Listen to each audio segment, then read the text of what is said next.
Hi, I'm James Casey and I'm talking about the band Ether City. Now Ether City means 4 people: Alistair Dean, Chris Cullerton, Chris Mays and me. Though being a band it's had a changing lineup down the years, and Andrew Casey and Chris Jenkins were once members. We played largely around London and we played original material, though we did have a covers set list which we trotted out at a couple of wedding receptions, I remember. And some of the songs that we did, I've put up on this YouTube channel. So if you've heard Lolita, Supervillain, Blow and Blow, Why We Were Men, there are songs we did with Ether City. And I think we did Wherever Days Go at one gig.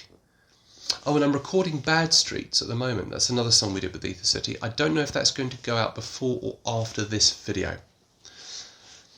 We started in 2006. Though our first gig was at the Metro Club in London in January 2007. What had happened was I put up some songs on a website and a promoter got in touch offering me a slot at this gig at the Metro Club, and I didn't really fancy doing it as just me, so I thought I'd better get a band together, and that's what I did. And we played many gigs in many different places, until I guess really parenthood kicked in for all of us. And indeed we've all moved home since then, although Alistair I think has only moved across town. But I have many great memories of a band that were very, very tight musically, with terrific material that we were really proud of and proud of what we did with it. And it has a great dynamic as well between the personalities. A pleasure to play music with the guys, but also just to chat with and be around.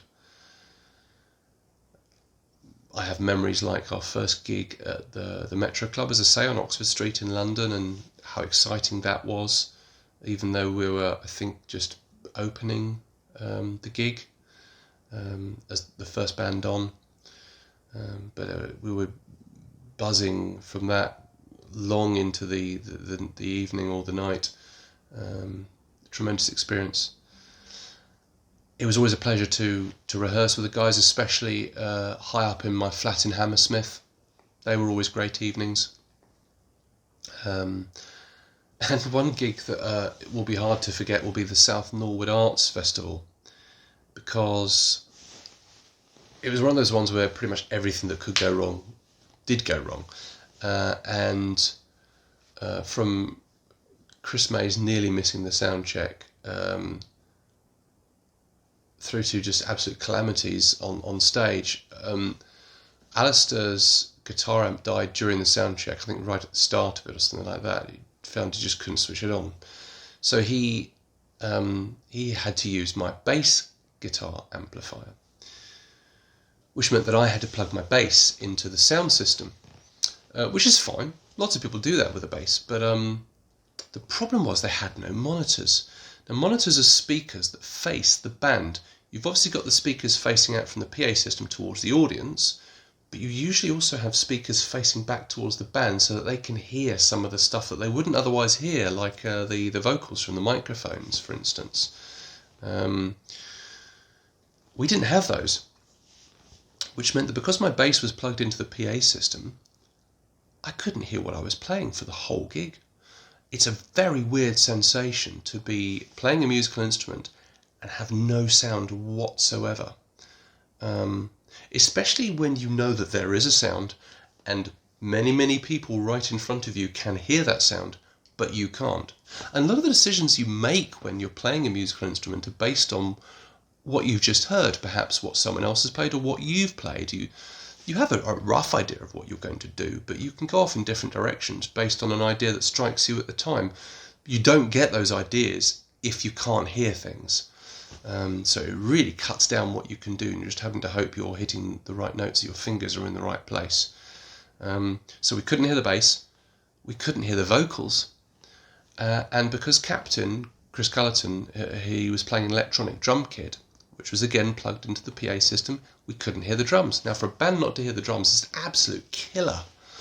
So all we could hear was the two guitars. But somehow we got through the gig, but very early on it was a case of, right, if we can get through this, we can do anything. And those we knew in the audience, they hadn't noticed that anything untoward was going on at all, so it was a success. I think one of the things I also always enjoyed a lot about the band was the kind of sense of camaraderie after a gig. So one of the things I really loved to do as soon as the gig was over was get into a huddle with the guys and really kind of dissect the whole thing and glorify it as well, with the only people who really had that shared experience. You would talk about what you'd loved, what you felt we'd nailed, what we were really proud of about the gig, but also the things that have made us laugh. So for instance, at one gig, Alistair missed out an entire section of a song. He just suddenly skipped this thing. And I remember Chris Cullerton and I when we realised that it had happened, we just glanced at each other with this horrified look that was a kind of a lightning fast communication of, you know what's happened, I know what's happened, we both know we need to immediately jump to this next bit, which we did without really missing a beat. It was just such a quick look. And then after the gig, we had to tell Alistair this had happened. He hadn't noticed at all. And neither had Chris Mays. I don't know how on earth that's possible. One gig, though, where I definitely didn't go into a huddle with the band afterwards was our first one at the Comedy in Piccadilly in London. And the reason I didn't go into a huddle was I spent pretty much all of the after-gig time with a very nice woman at the bar, whom I later married, not later that evening. And I remember my brother Andrew, who'd kind of come along to the gig, several times coming up to me, hissing, "James, we're going! Get her phone number and come on!" So where does that leave Ether City? Well, a lot of the things that bands now do weren't really happening so much when we were actively gigging. We didn't really have any merchandise. I mean, I've got this Ether City t-shirt, which I made up largely to wear on my channel last year. Kind of all we had was a whole load of badges. Like you can see them here. Let me try and hold up one a little closer and hope that it actually focuses on it properly. Maybe it will, maybe it won't. Then we have a YouTube channel, but there's very little on it. We have songs up. We put songs up on lots of websites, but most of them have vanished, just obsolete. I did, however, find a few up on Reverb Nation, so you can listen to them there.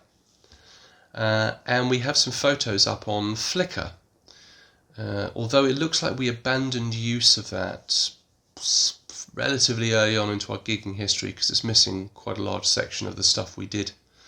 But I'll put links to those in the description for this video below, for Reverb Nation and for Flickr and for the YouTube channel. And all that it really remains for me to say then is to say that I love the guys, and I look forward to the very next time I can see them, and that Ether City rocks. Cheers.